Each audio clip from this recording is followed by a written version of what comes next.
झारखंड का एक ऐसा गांव जहां पर परमाणु हमला तो नहीं हुआ, पर उस गांव की स्थिति परमाणु हमले के बाद फैलने वाले रेडिएशन के खतरे जैसी है। कभी आपने कहीं ऐसे जगह के बारे में सुना है जहां हर एक घर में कोई ना कोई विकलांग हो, जहां बच्चे मां के गर्भ में ही मर जाते हो, जहां जमीन के नीचे यूरेनियम छुपी हो जो दुनिया के सबसे ताकतवर हथियार एटम बम में इस्तेमाल किया जाता हो, जो कि सिर्फ 9 देश के पास ही है, पर उसी जमीन के ऊपर इंसान चुपचाप मर जाते हैं। हम बात कर रहे हैं झारखंड के जादूगोरा की, जहां के यूरेनियम की चमक से देश को ताकत मिलती है, लेकिन इसी चमक ने यहां के लोगों की जिंदगी को अंधेरा कर दिया है।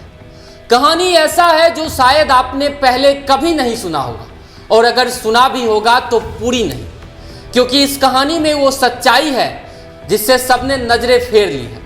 तो आइए आज हम एक ऐसे पड़ताल पर चलें जहां हर सवाल एक टीस बनकर उठता है और हर जवाब एक नई चुप्पी का इशारा देता है।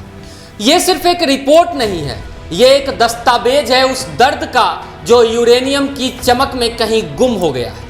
झारखंड का जादूगोरा, भारत की पहली यूरेनियम खदान की धरती, जिससे परमाणु हथियार बनाए जाते हैं। कहा जाता है कि यहाँ का यूरेनियम देश को ऊर्जा देता है, सामरिक शक्ति देता है, लेकिन क्या इस चमक की कीमत जादूगोरा के आम लोग चुका रहे हैं?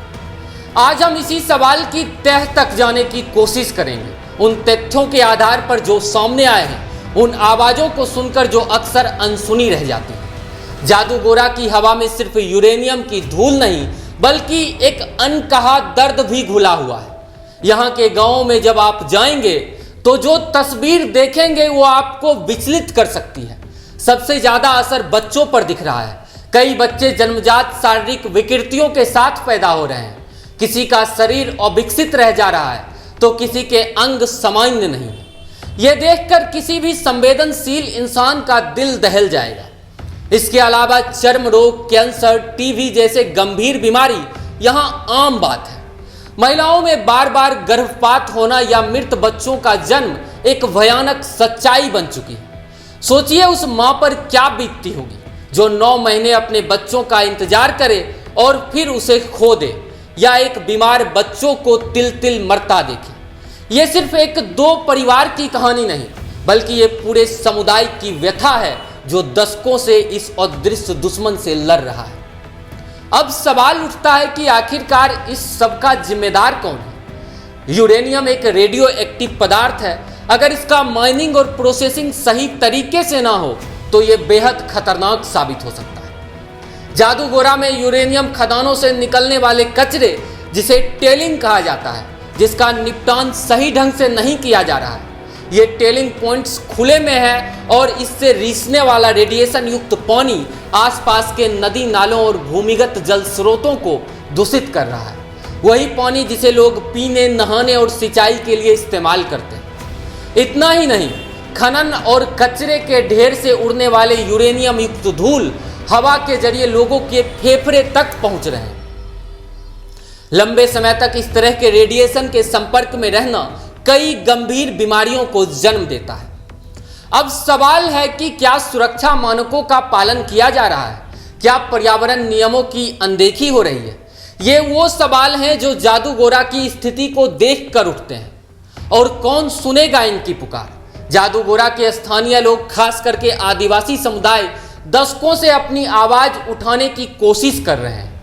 उनका आरोप है कि उनकी सेहत और पर्यावरण की कीमत पर विकास नहीं किया जा रहा।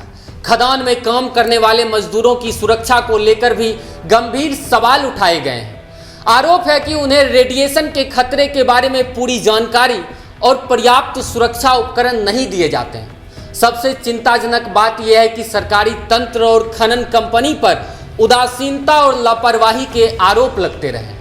क्या देश की ऊर्जा जरूरतों के सामने इन आम आदमियों की जिंदगी कोई मायने नहीं रखती?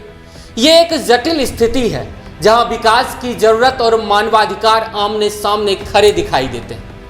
लेकिन क्या कोई ऐसा रास्ता नहीं है जहां दोनों का संतुलन साधा जा सके? जादूगोरा की कहानी सिर्फ समस्याओं की नहीं, बल्कि न्याय और बेहतर भविष्य की उम्मीद की भी। प्रभावित समुदाय और कई सामाजिक कार्यकर्ता लगातार कुछ ठोस कदम की मांग कर रहे हैं। जादू गोरा की ये कहानी हमें कई गंभीर सवालों के सामने लाकर खड़ा करती है। क्या विकास का मतलब सिर्फ बड़ी परियोजनाओं और आर्थिक आंकड़े हैं, या इसमें आम इंसान की भलाई और पर्यावरण की सुरक्षा भी शामिल है? हम एक राष्ट्र के तौर पर प्रगति करना चाहते हैं, ऊर्जा में आत्मनिर्भर बनना चाहते हैं, ये सब महत्वपूर्ण है, लेकिन इस प्रगति की नींव कमजोर और बीमारी कंधों पर नहीं रखी जा सकती।